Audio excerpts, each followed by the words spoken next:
우리나라는 도덕규범을 유교를 통해서 배웠습니다. 우리나라 사람들은 유교를 통해서 예의도 배우고 어른 공경도 배웠습니다. 참 감사한 일입니다. 그러나 이 유교에도 약점이 있습니다. 유교는 어린아이와 여자들을, 이 약자들에 대해서 별로 관심이 없습니다. 어느 사회학자는 19세기는 여인을 발견한 시기였고 20세기는 어린아이를 발견한 시기였고 21세기는 노인을 발견한 시기다라는 말을 했습니다. 그동안 우리 사회는 여자와 어린아이를 부속물처럼 여기는 경향이 있었습니다. 그러다가 기독교가 전 세계로 확산되면서 여자와 어린아이에 대한 생각이 달라졌습니다. 5월 5일을 어린이날로 지정했습니다. 이 어린이날을 지정하기까지 헌신한 사람이 소파 방정환 선생입니다. 이 방정환 선생은 일본에 유학을 하면서 우리나라 조국의 미래는 어린아이에 달려있다. 이 어린아이를 존중하고 어린이를 잘 키우지 않으면 조국의 미래는 없다라는 말을 했습니다. 소파 방정환은 이 어린이라는 말을 처음으로 만들었습니다. 어린이를 존중하고 예의 있게 대하자라는 뜻으로 존칭으로 어린이라는 말을 처음으로 사용했습니다. 어린이라는 말은 어리신 이, 어리신 분이라는 뜻입니다. 어린아이를 그냥 그렇게 막대했거든요. 그전에는. 그래서 전에는 어떻게 불렀습니까? 어린아이를 부를 때 꼬맹이, 뭐 어린 놈, 경상도 사람은 새끼 이렇게 불렀어요. 부르는 말이 뭐 그랬다고요. 이놈 저놈 뭐 그렇게 부르고 뭐 새끼 뭐 이렇게 불렀다고. 그런데 소파 방정환 선생님이 어린이라는 말을 쓰기 시작했습니다. 그런데 우리나라에 기독교가 들어오면서 이 기독교는 훨씬 전부터 일제시대 때 이 어린이라는 말이 만들어졌거든요. 그런데 이것보다 훨씬 전에 어린이에 대한 깊은 배려가 있는 것이 바로 기독교였습니다. 어른들이 심지어 이 어린아이에게서 배워야 된다라는 말까지 합니다. 어린아이를 영접하는 것이 곧 나를 영접하는 것이다. 누구든지 어린아이같이 자기를 낮추는 자가 천국에서 큰 자다. 이렇게 말을 했습니다. 예수님이 이 얘기를 언제 했습니까? 오늘 1절에 보세요. 그때라고 했습니다. 이 그때가 언제입니까? 2000년 전 그때입니다. 2000년 전 그때 예수님이 마태복음 17장에서 베드로와 야고보와 요한 3명의 제자들을 데리고 높은 산에 올라갔습니다. 다른 제자들은 베드로와 야고보, 요한만 예수님이 데려가니까 시샘을 했든지 예수님에게 천국에서는 누가 큰 자입니까? 이렇게 물었습니다.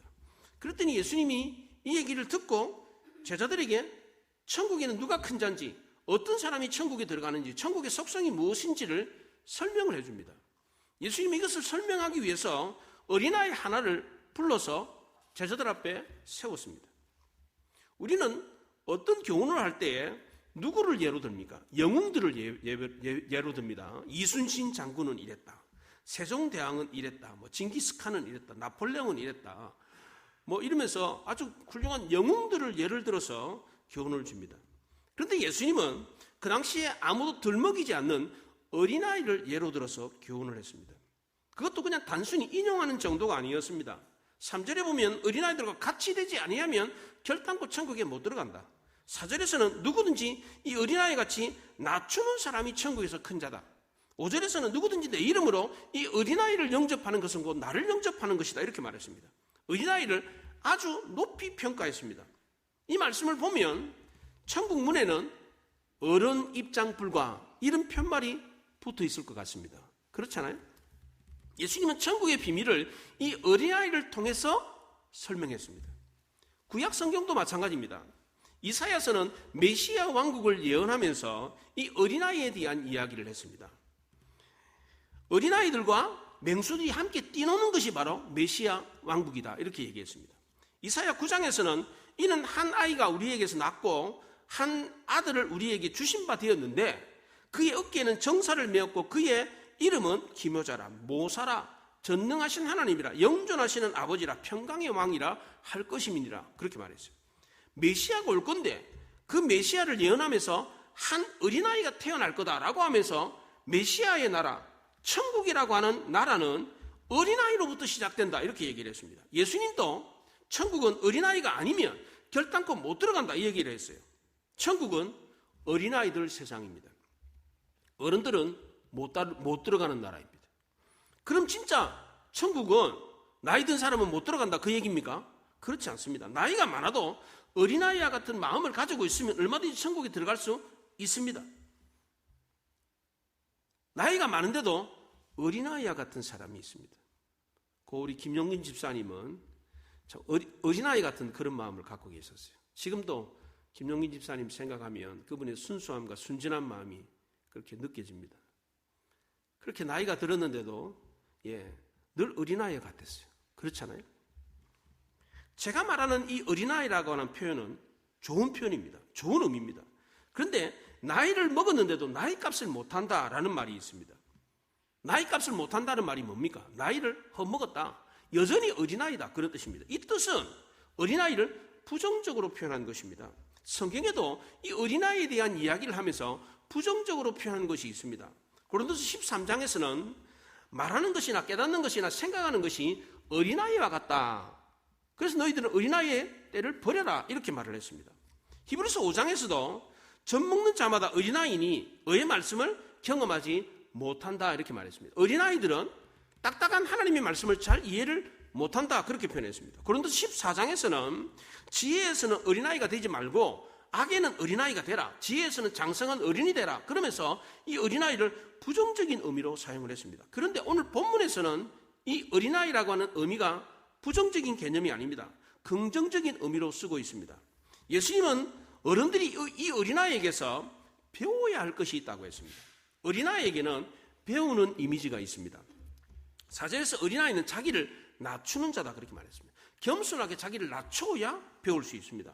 교만하게 자기를 높이는 사람, 나는 배울 필요가 없다.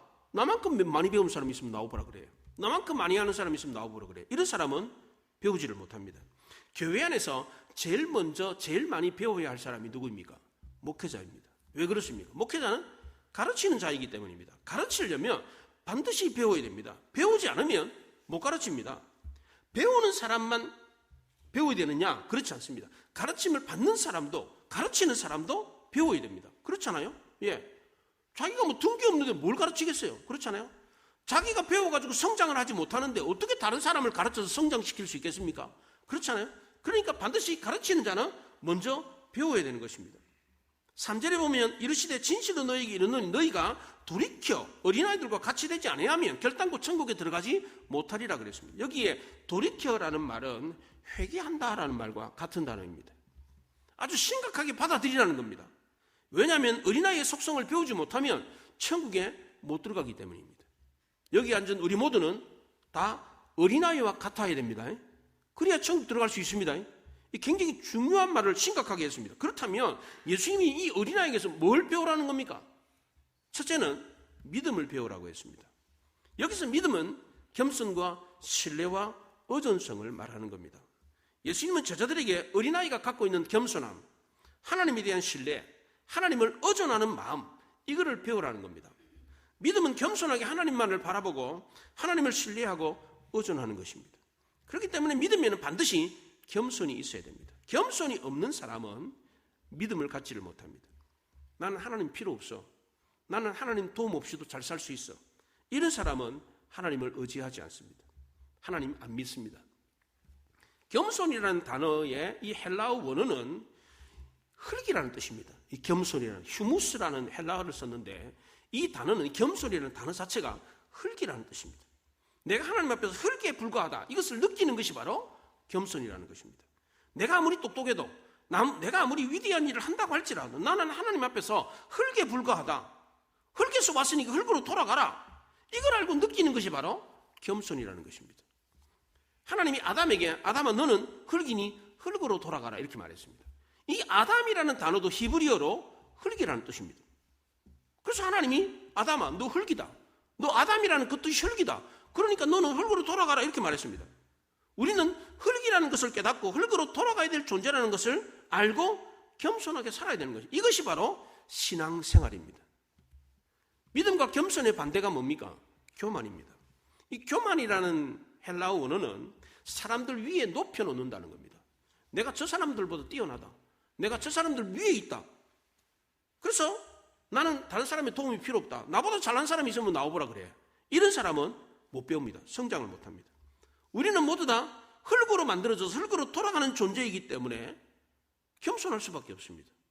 이건 아무도 부정할 수가 없어요. 그렇잖아요? 흙으로 안 돌아갈 사람이 있습니까? 나는 천년만년 살 거야. 나는 죽어도 썩지 않을 거야. 이런 사람이 있습니까? 아무도 없습니다. 인간은 연약하고 보잘것없는 존재에 불과합니다.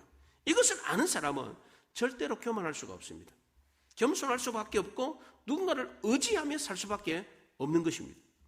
이거를 인정하고 받아들이는 것이 바로 믿음이고 겸손인 것입니다.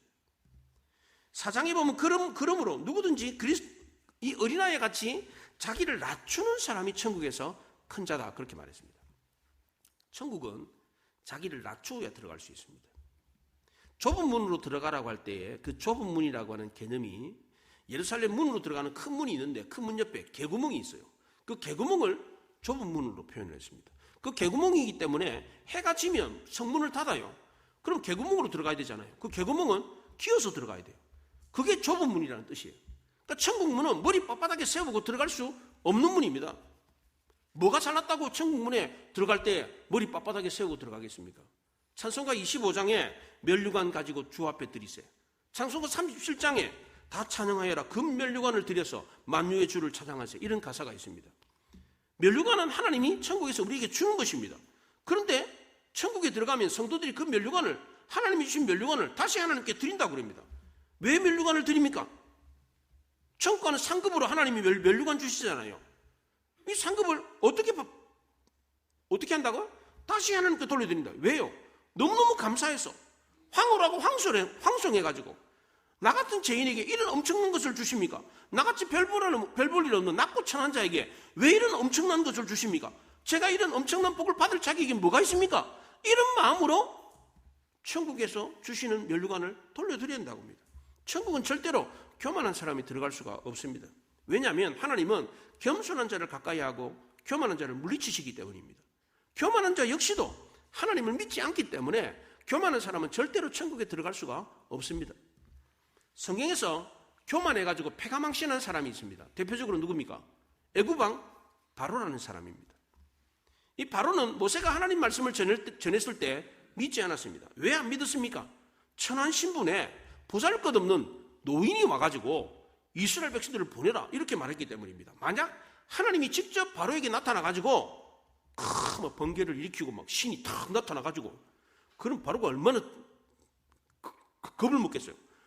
그리고 하나님이 야 바로 너 까불지 마. 내 백성 보내. 그럼 바로가 거절할 수 있었겠어요? 두말 않고 그냥 보냈을 겁니다. 하지만 바로는 모세의 말을 들었기 때문에 그 모세의 말이 하나님 말이라고 믿지 않았기 때문에 하나님 말을 받아들이지 않았습니다. 나이 많고 천한 신분에 노인이 와가지고 이스라엘을 내보내라 이렇게 말하니까 받아들이지 않았습니다. 바로는 모세를 보잘것없는 사람으로 보았습니다. 바로는 모세가 전하는 말을 그래서 하나님 말씀으로 받아들이지 않았습니다. 왜냐하면 어린아이 같은 겸손한 마음이 없었기 때문입니다. 만약 바로가 어린아이 같은 겸손한 마음을 가졌더라면 늙고 힘없는 철로인 이 모세가 전하는 말이라고 할지라도 받아들였을 것입니다. 어린아이 같은 마음이 없는 사람은 하나님 말씀을 받아들이지 않습니다. 그래서 예수님은 제자들에게 뭐라 그럽니까? 이 어린아이와 같이 되라 이렇게 말씀을 했습니다. 두 번째로 어린아이에게서 수용성을 배우라 그랬습니다. 전에 TV에서 어린아이들 유괴하는 실험을 한 적이 있었습니다. 열이면 다 넘어갔어요. 부모들이 아이들에게 신신당부를 했어요. 모르는 사람이 어디 가자 그러면 절대로 따라가지 마라. 절대로 따라가지 마라. 그렇게 가르쳤어요. 아이들한테. 가르쳤는데도 불구하고 아이들은 그걸 까먹고 따라가더라는 겁니다. 아이들은 모르는 사람이 야 엄마가 저기 가서 기다리라고 그랬어. 그랬더니 그냥 믿고 따라가는 거예요. 다 따라가더라는 겁니다. 애들은 너무 잘 믿어요. 아이들은 겸손하고 순진해가지고 남을 신뢰하고 의지하는 마음 자세가 있습니다. 그래서 스펀지처럼 그냥 막 빨아들여요. 그냥 주는 대로 다 받아먹어요. 이처럼 어린아이들은 낮아지고 겸손한 마음이 있기 때문에 쉽게 배울 수가 있는 것입니다. 공자는 세 사람이 지나가면 그 중에 하나는 스승이 있다고 그랬습니다. 친구 사이라고 할지라도 그 중에는 스승이 있다고 그랬습니다. 그런데 친구들을 통해 가지고도 배우는 사람이 있는가 하면 배우지 못하는 사람이 있습니다. 친구들 중에 좀 뛰어난 친구들 있잖아요. 훌륭한 친구들 있잖아요. 그러면 그걸 보고 배워야 되거든요. 아, 저 사람 저렇게 말하는구나. 저런 상황에서 저 친구는 저렇게 반응하는구나. 배워야 되거든요. 어떻게 하는 사람이 배웁니까? 겸손한 사람이 배우는 거예요. 수용할 자세가 돼 있는 사람이 배우는 거예요. 그런데 저 사람보다 저 친구보다 내가 낫다라고 생각하면 그 친구가 아무리 훌륭해도 안 배우려고 그럽니다. 교만한 사람은 절대 안 배웁니다. 내가 배울 게 뭐가 있냐? 나보다 잘난 사람이 있으면 나오라 그래. 이런 사람은 배우지를 못합니다. 어린아이들은 아프면 아프다고 합니다. 배고프면 배고프다고 그럽니다. 도움을 쉽게 요청을 합니다. 그런데 어른들은 어떻습니까? 체면과 위신 때문에 말도 안 합니다. 숨깁니다, 오히려. 누구에게 도와달라고 도움도 요청 안 합니다. 스스로 하려고 합니다. 남에게 도움을 요청하는 것을 부끄럽게 생각을 합니다. 오랜 경험을 통해 가지고 배운 것이 있습니다. 물론 오랜 경험을 통해 배우는 거 좋지요. 그런데 그 경험 때문에 또 하나 배운 게 있어요. 아, 사람은 믿을 존재가 못 된다. 사람 믿지 마라. 그래서 아이들한테도 뭐라고 가르칩니까? 믿지 말라 그럽니다. 누가 뭐라 그래도, 누가 어디 가자 그래도 절대 믿지 마라 그럽니다. 왜 이렇게 됐습니까? 왜 우리 사회가 이렇게 믿지 못하는 사회가 되어버렸습니까? 우리가 사는 세상이 어린아이들 세상이 아니라 어른 세상이 되어버렸기 때문입니다. 오늘날 우리가 살고 있는 세상은 남을 믿지 못하고 문을 닫아버리는 세상이 되어버렸습니다. 과거 어느 때보다도 지금은 문이 다 굳게 닫혀 있습니다. 옛날에는 대문도 없었어요. 예, 대문도 없었다고. 제주도도 대문이 없었잖아요. 예, 대문이 없었다고. 대문이 따로 없었어요. 담도 그냥 이렇게 하면 그냥 담 넘어 다 보였다고. 근데 지금은 어딜 봐. 대문도 굳게 닫혀가 누가 사는지, 옆집에 누가 사는지 몇 년을 같이 살아도 알지를 못해요. 서로 의심하고 경계하는 눈빛으로 서로를 바라보고 있습니다. 누가 뭘 좀 잘해주면 무슨 생각이 듭니까? 덜컥 겁이 나요. 저 사람 사기꾼 아니야? 무슨 흑심이 있어가지고, 무슨 목적이 있어가지고 나에게 저렇게 잘해주는 거 아니야? 이런 생각을 합니다. 그래서 나이가 들면 들수록 사람을 못 믿어요. 사람을 못 믿으니까 사람을 사귈 수가 없어요. 친구는 어느 쪽에 사귀었을 때 친구가 제일 좋은 친구라고 합니까? 어렸을 때. 중고등학교 다닐 때 사귀었던 친구가 제일 좋은 친구라고 합니다. 왜 그렇습니까? 그 이후에는, 중고등학교 이후에는 좋은 친구를 못 사귄대요. 왜 그렇습니까? 목적을 가지고 사귀기 때문입니다. 서로 수준에 맞춰가지고 이해관계를 따져가지고 사귀기 때문입니다. 아, 저 친구를 사귀면 내가 좀 도움이 되겠다. 내가 이익을 보겠네. 이렇게 생각하고 사람을 사귀니까 진짜 좋은 친구를 못 사귄다는 겁니다. 성경은 어린아이와 같이 되지 않으면 천국에 들어갈 수 없다고 그랬습니다. 그렇기 때문에 돌이켜야 한다고 했습니다. 이 돌이킨다는 말은 회개한다는 말이라고 했습니다. 회개는 누가 잘합니까? 어린아이가 잘합니다. 어른들은 회개하라고 그러면 변명부터 합니다. 뭐 때문에 잘못했다 이렇게 말합니다. 자기 합리화를 하려고 합니다. 자기 잘못을 쉽게 인정하지 않으려고 합니다. 내가 뭘 잘못했다고 그럽니까? 저 사람도 잘못했는데요. 저 사람에 비하면 나는 아무것도 아니잖아요. 당신은 잘못한 거 없어요? 이러면서 따지고 듭니다. 근데 어린아이는 수긍을 하면 쉽게 수긍을 합니다. 자기 방어, 자기 합리화도 잘 할 줄 모릅니다. 자기 잘못을 쉽게 인정하고 그냥 다그치면 금방 그냥 눈물을 주르륵 흘립니다. 그렇잖아요? 근데 어른들은 어떡합니까? 자기에게 불리하다 싶으면 절대로 입을 열지 않습니다. 절대로 인정하지, 끝까지 버팁니다. 속이 얼마나 시커먼지 모릅니다. 사람이 닳고 닳았다라는 말을 합니다. 이게 무슨 뜻입니까? 닳고 닳았다. 경험이 많아가지고 그 많은 경험 때문에 사람이 도무지 변하지 않는다는 겁니다. 누가 뭐라고 그래도 듣지도 않습니다. 웃지도 안 하고 감동도 안 하고 화도 안 냅니다. 그냥 무감각해져 버렸습니다. 나이가 들면 사람이 이렇게 변합니다. 어린이 때는 그렇지 않았는데 나이가 들면 이렇게 사람이 변합니다. 이것은 결코 좋은 것이 아닙니다. 그렇다고 모든 것을 다 무턱대고 다 받아들이라 이런 뜻이 아닙니다. 신뢰할 만한 대상이 전하는 말이라면 받아들이라는 겁니다. 우리는 하나님이 전하는 말씀은 그것을 믿고 받아들일 수 있어야 됩니다. 특히 사기꾼이 아니라는 것이 확인이 되었다면, 목사가 사기꾼이 아니라면 목사가 전하는 말을 믿고 받아들이라는 겁니다. 우리 주변에도 내가 이웃이나 주변의 사람들, 믿을 만한 사람이 전하는 말이라면 받아들여야 되는 겁니다. 그런데도 불구하고 사람들은 받아들이진 않아요, 도무지. 받아들여야 나도 성장하고 변화가 일어나고 성숙한 사람이 되는 겁니다. 특히 하나님 말씀은 더더욱 그렇습니다. 그 말씀이 나를 살리고 나를 이롭게 하기 때문에 하나님 말씀을 받아들여야 되는 겁니다. 우리도 어린아이처럼 수용성을 배워야 되는 겁니다. 마지막 세 번째로 예수님은 어린아이에게서 개방성을 배우라고 했습니다. 어린아이들은 쉽게 감동을 합니다. 생각이나 마음이 열려 있습니다. 어린아이들은 쉽게 웃습니다. 아무것도 아닌 걸 가지고 웃어요.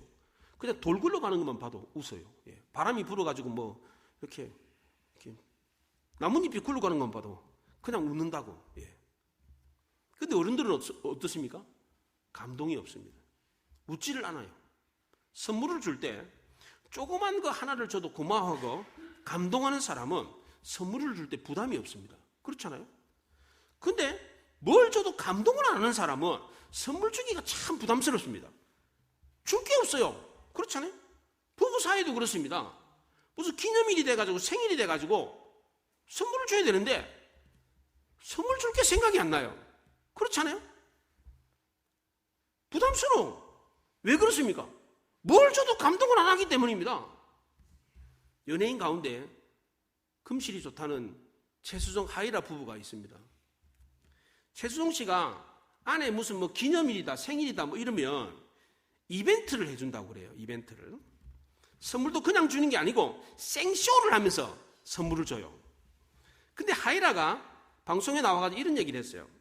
저는 남편이 그럴 때마다 안쓰러워요. 그렇게까지 안 해도 되는데 매번 이벤트를 해주는데 저는 그거 별로예요. 근데 저는 그 마음만은 이해를 해요. 이런 얘기를 했어요. 남편이 자기를 사랑하는 마음은 받지만 그 이벤트는 별로라는 거예요. 이게 생쇼를 하면서 선물을 줘도 그 별로라는 거예요. 아무리 좋은 것을 줘도 별로 감동이 없다는 거예요. 왜 그렇습니까? 너무 많이 받기 때문에, 나이가 들었기 때문에, 어린아이가 아니라는 거예요. 최수종 하이라 부부도 이런데 우리 부부들은 어떻겠어요? 오죽하겠습니까? 그렇게 생쇼까지 하면서 남편이 아내를 위해서 뭔가 좋은 선물을 자기 마음을 표현하려고 하는데도 아내가 무감각하다고 그러는데 우리는 도대체 그럼 뭘 어떻게 해야 되는 거예요? 예. 생쇼도 할 수 없고, 예. 삐에로 옷을 입고 뭐 분장을 하고 막 춤을 추고 막 그럴 수도 없는데 어떻게 감동을 주겠습니까? 사람이 어른이 되면 이렇게 변한다는 겁니다. 왜냐하면 어린아이가 아니기 때문입니다. 어린아이가 갖고 있는 개방성이 없기 때문입니다. 쉽게 감동을 하지 않기 때문입니다. 그 어떤 것을 줘도 별로 감흥이 없습니다.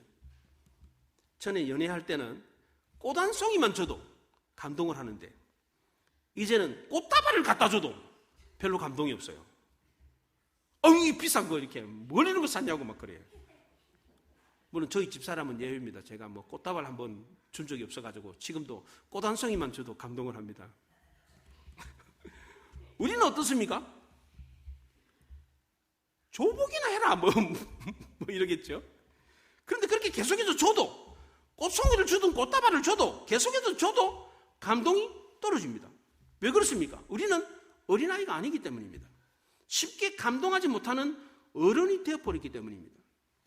TV 광고에 산소 같은 여자라는 광고를 한 적이 있었습니다. 이영애 씨가 화장품 CF 광고를 하면서 산소 같은 여자는 신선한 사람이다, 이런 광고를 한 적이 있었어요. 그런데 산소 같은 여자가 아니라 산소 같은 여자가 되면 어떻게 해요? 산소 같은 여자가 되면 환장하는 거지. 그냥 마주보고 앉았는데 무슨 말이 없어. 뭐라고 말을 해도 하고 앉아있는 거예요. 예. 감동이 없어요. 새로운 것을 줘봐야 아무런 감흥이 없어요. 정말 괴롭습니다. 선을 많이 본 사람일수록 그렇습니다. 선 보러 나가면 별로 새로운 게 없어요. 나도 새로운 게 없고 상대방도 새롭게 느껴지지 않아. 선 보러 나갔는데 상대방이 하고 앉아있어요. 예. 내가 전에 봤던 남자보다 못하고만, 전에 봤던 여자보다 못하고만, 이런 생각이 드니까 이게 뭐 성사가 되겠습니까? 이게 뭔가 새로운 게 있어야만 눈에서 막 그냥 번개가 번쩍번쩍하고 막 그냥 이렇게 스파크가 일어나고 그럴 텐데, 선을 자주 오면 그렇거니 해요. 그냥 또 하고 앉아있어. 또 이게 무슨 성사가 되겠어? 이렇게 하면 여행을 가도 그렇습니다. 나이 많고 경험이 많은 사람은 여행을 가도 에이 뭐 전에 봤던 건데 뭐 전에 여기 와가지고 먹었던 건데 뭐 전에 갔던 것보다 못하네 뭐 맛도 별로네 이럽니다. 그런데 경험이 별로 없는 사람은 여행 가면 어떡합니까? 어머 이게 뭐예요? 이렇게? 이거 처음 봐요 이게. 이런 거는 처음이에요. 그냥 동네 한 바퀴를 돌아도 그냥 동네 그냥 들풀 뭐 개나리 하나만 봐도 어머 이게 뭐예요 이렇게 막 이렇게 감동하는 사람이 있다고. 근데 경험이 많아가지고 여기저기 안 본 데가 없어 돌아다니는 데가 많아가지고 막 봐도 그냥 막 하고 있으면 누구랑 여행 가고 싶겠어요? 아무리 좋은 데 데리고 다녀도 뭐 감흥이 없어 뭐 그냥 하고 있으면 누구 여행 재미가 나겠어요 이게? 어디를 가도 그렇지 않더라도 좀 어머 이게 뭐예요? 이런 기분 처음이에요. 이런 사람 데리고 가면 기쁘고 즐겁잖아요. 그렇잖아요. 성공학에서도 이 성공학이라고 하는 학문이 학과가 있습니다. 서울여대에 학과가 생겼어요. 이 성공학이라고 하는 책에서 성공하는 사람은 자기 감정을 깊은 곳에서부터 표현할 줄 아는 사람이라고 했습니다. 그것도 그냥 표현하는 것이 아니라 정말 마음을 담아서 표현하는 사람, 이런 사람이 성공한다고 합니다. 왜냐하면 이런 사람은 이렇게 표현을 아주 마음을 담아가지고 표현할 줄 아는 사람은 자기 정신도 건강해지고 남에게도 감동을 주기 때문이랍니다. 그러니까 이런 사람은 성공할 수밖에 없는 거예요. 자기 감정을 깊이 있게 마음을 담아서 표현할 줄 아는 사람이 성공한다는 거예요. 그러니까 어디 가거들랑 어머 이게 뭐예요? 너무 좋아요. 이런 표현을 하라는 겁니다. 여자분들 아시겠습니까? 네. 사람들은 감동적인 사람, 늘 새로운 것을 경험하기를 좋아합니다. 새로운 기대와 소망이 있기 때문입니다. 자연에 대해서도 사람에 대해서도 열린 개방성이 있는 사람을 좋아합니다. 신앙에 있어서도 마찬가지입니다. 하나님에 대해서, 말씀에 대해서, 은혜에 대해서 새로운 기대가 있는 사람을 좋아합니다. 하나님의 은혜, 오늘 또 새로운 하나님의 은혜를 주실런가 보다. 이런 말씀에 대한 기대, 은혜에 대한 기대가 있는 사람. 하나님도 이런 사람을 좋아해요. 우리도 그렇습니다. 뭔가 감동을 받고 뭔가 새로운 의욕이 있는 사람, 이런 사람이 좋습니다. 이런 사람 옆에 있으면 나도 덩달아서 신이 납니다. 같이 뭔가를 하고 싶습니다. 그렇잖아요? 그런데 아무런 감동이 없는 사람, 이런 사람은 뭘 하려고 그러면 그럼 뭐 하려고 합니까 그거? 그거 해서 뭐 하게고? 이렇게 찬물을 끼얹는 사람이 있어요. 전에 있던 교회 한 번은 남전도에서 게 잡아가지고 개고기 먹으러 가자고 한번 한 적이 있었어요. 그러니까 개고기 못 먹는 사람이 그런데 뭘 가냐고 막 그래가지고 한 번도 못 갔어요. 남전도에 한 번도 바깥에 나가지를 못하다고. 개고기 싫어하면 그럼 뭐 소고기 사가든지 뭐 닭고기 사가든지 가서 구워 먹으면 되잖아요. 그럼 뭐 개고기 무슨 개고기 먹고 닭고기는 다 닭고기 먹고 그렇게 해서 가면 되잖아요. 그런데 나는 돼지고기 못 먹습니다. 나는 소고기만 먹습니다. 나 그런데 안 갑니다. 왜 갑니까 그런데? 이러면은 아무것도 안 되는 거지. 그 공동체는 재미가 없어요. 무슨 일인지 할 수가 없는 거예요. 그래서 예수님은 뭐라 그럽니까? 어린아이의 장점을 배우라 그랬어요. 어린아이가 갖고 있는 믿음과 수용성과 개방성을 배우라는 겁니다. 그런데 어린아이가 갖고 있는 이 장점을 거부하고 실족하게 하는 사람이 있다고 그랬습니다. 예수님이 이런 사람을 어떻게 하겠다고 했습니까? 6절에 보세요. 누구든지 나를 믿는 이 작은 자 중 하나를 실족하게 하면 차라리 연자맷돌이 그 목에 달려서 깊은 바다에 빠뜨려지는 것이 나으니라 그랬어요. 어린아이가 갖고 있는 장점을 거부하고 실족하게 하는 사람은 연자맷돌을 목에다 걸어가지고 바다에 빠뜨리는 게 낫다 그랬어요. 여기서 말하는 연자맷돌은 우리가 이렇게 가는 맷돌이 아니에요. 작은 맷돌이 아니에요. 돌 2개 붙여가지고 이렇게 가는 이런 맷돌이 아니고 짐승이 돌리는 맷돌이, 큰 맷돌. 그리고 중간에 구멍이 뚫려 있어요. 그리고 거기 줄을 걸어가지고 목에다가 묶어가지고 바다에 빠뜨린다 그래요. 큰 맷돌을 목에 메고 바다에 빠지면 나올 수 있습니까? 못 나오는 거지. 반드시 죽는 거예요. 이게. 이런 사람을 하나님이 반드시 처벌하겠다 그랬어요. 여기 실족하게 한다는 말이 헬라어로 스캔달리조입니다. 스캔달리조. 여기서 스캔달이라는 말이 만들어졌습니다. 이 스캔달이라는 말은 관계를 파괴한다는 뜻입니다.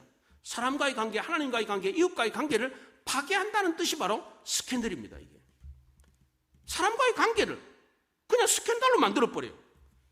왜 이렇게 합니까? 그 마음이 어린아이가 아니고 어른이 되어버렸기 때문입니다. 이런 사람은 겸손하게 믿으려고 하는 마음이 없습니다. 교만해서 자기 잘못을 인정하지 않고 하나님 말씀을 받으려고 하는 수용성이 없습니다. 양심이 화인 맞은 것처럼 굳어질 대로 굳어져가지고 도저히 마음이 열리질 않습니다. 이런 사람은 연자맷돌을 메고 바다에 빠지는 영원한 지옥 형벌을 받을 자다. 그렇게 말을 했어요. 얼마나 무서운 말입니까? 오늘 본문의 말씀만 보면 하나님은 어린아이만 좋아하고 어른은 안 좋아한다, 이런 느낌이 듭니다. 그러나 그렇지가 않습니다. 어린아이에게는 순진한 믿음이 있다면 어른에게는 순박한 믿음이 있습니다. 이 순박한 믿음은 어린아이가 갖고 있는 순진한 믿음보다 한 차원 격이 높습니다. 왜냐하면 순박한 믿음은 안티를 경험했기 때문입니다. 어린아이의 순진한 믿음도 순진한 믿음은 때가 안 묻어있는 믿음이라면 어른들이 갖고 있는 순박한 믿음은 때가 묻어 있습니다. 안티를 경험했기 때문에. 그러나 그 때가 씻겨졌습니다. 물고기는 짠 바닷물에 살지만 짜지가 않습니다. 왜냐하면 짠 소금에 오염이 안 됐기 때문입니다. 믿음과 수용성과 개방성을 방해하는 이 장애 요소를 만났음에도 불구하고 여전히 그 순수함을 잃어버리지 않는 신앙인이 있습니다. 청년과 노인의 차이가 뭡니까? 나이 차이입니까? 그렇지 않습니다. 하나님이 주신 것에 대한 감동성의 차이입니다. 감동이 있는 사람은 여전히 청년이고 여전히 어린아이입니다. 맞습니까? 가는 곳마다 감동을 하고 이게 뭐예요? 처음이에요, 이런 기분. 이런 사람은 여전히 청년이고 여전히 어린아이인 것입니다. 순수함과 감동성이 있는 나이 든 사람은 노인이 아닙니다. 여전히 청년이고 어린아이입니다. 하나님은 이런 사람을 더 좋아하십니다. 아브라함은 100세의 아들을 낳았습니다. 얼마나 놀랐겠습니까? 하나님은 100세가 된 노인 아브라함도 감동을 시켰어요. 모세는 80세에 시내산에서 가시떨기 불을 보고 감동을 받아가지고 하나님의 소명을 받았습니다. 갈렙은 85세가 되었는데 젊었을 때 모세를 통해서 받았던 그 약속의 감동을 잊지 않고 결국은 헤브론 땅을 차지합니다. 안나 할머니는 84세에 메시아, 그 아이를 보고 메시아인 줄 알고 감동을 받아가지고 그 아이를 축복해 주었습니다. 사도 요한은 90세가 넘어가지고 성령에 감동되어 요한계시록을 썼습니다. 미켈란젤로는 70세 이후에 최상의 작품을 만들었습니다. 독일의 대문호 괴테는 82세에 파우스트라고 하는 긴 장편 소설을 썼습니다. 발명품 에디슨은 60세 이후에 걸작을 만들어냈습니다. 젊은 시절에 만든 것은 하찮은 것이지만 나이 들어서 정말 중요한 발명품들을 만들어냈습니다. 켄터키 프라이드 치킨 앞에 수염 길고 이렇게 막대기 들고 있는, 지팡이 들고 있는 할아버지 있잖아요. 그 사람이 샌더스라는 할아버지인데 이 할아버지가 65세에 창업을 했어요. 예. 이처럼 꿈을 가지고 감동이 있는 사람을 하나님이 쓰시는 것입니다. 하나님은 지금도 어린아이처럼 감동하는 사람을 좋아하십니다. 하나님의 말씀을 전하는데도 아무런 감흥이 없어. 그냥 듣고 음메하고 앉아있는 사람, 하나님 이런 사람 별로 안 좋아합니다. 은혜에 감동을 하고 말씀에 감동을 하는 사람, 이런 사람을 좋아합니다. 하나님 나라는 어린아이들 천지예요. 어린아이들 천지. 그래서 어른들은 못 들어간다고 그러는 거예요. 어린아이의 마음을 가진 사람이 천국 들어갈 수 있다고 그럽니다. 우리 모두가 어린아이가 되어야 됩니다. 자신의 약함을 알고 하나님을 믿고 의지하며 살아야 됩니다. 겸손하게 자신의 잘못을 인정하고 하나님 말씀을 받아들이고 낮아진 마음으로 배우려고 하는 사람이 되어야 하는 것입니다. 늘 마음이 열려서 조그마한 것에도 쉽게 감동을 하고, 그래서 나를 만나는 사람들마다 나를 통해서 감동하는 사람, 감동을 시킬 수 있는 사람, 나도 감동을 하고 다른 사람에게도 감동을 줄 수 있는 이런 사람이 되어야 하는 것입니다. 우리 모두 이런 어린아이가 되어서 저 천국에 들어가서는 큰 사람이 되어 별과 같이 빛나는 아름다운 삶을 살아가는 우리 모두가 될 수 있기를 바랍니다. 기도하겠습니다. 말씀을 생각하며 기도합니다.